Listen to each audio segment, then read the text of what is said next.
Sveiki, esu Vilniuje. Vilnius nuostabus, pati gražiausia sostinė visoje Europoje. Tiek tiesiog gražybių. Einu į susitikimą su rašytoju Michailu Landburgu. Jis jau rytoj išvyksta į Tel Avivą.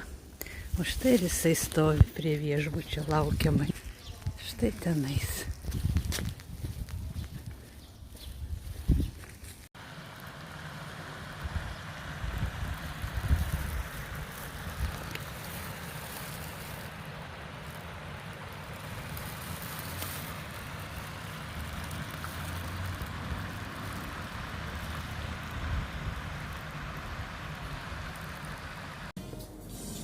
Na štai, mėlyjeji, o dabar mes su gerbiamu Michailu Landburgu. Šitokia laimė man nuskilo. Jis atvažiavo čia į Lietuvą pristatymui savo knygos.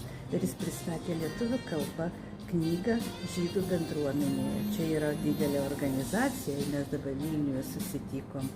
Ir štai jis pasirašo mano savo pirmą knygą, kuri vadinasi Pėdsakai.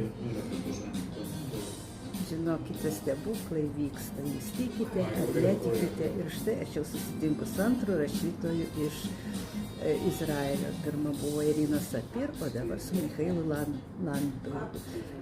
Štai jo knyga Pėdsakai lietuvių kalba. Štai Michailas Landburgas. Man net labai malonu, kai jisai net prisimena lietuvių kalbą, nors 50 metų jau gyvena Izraelyje. Tai va tiek naujienų.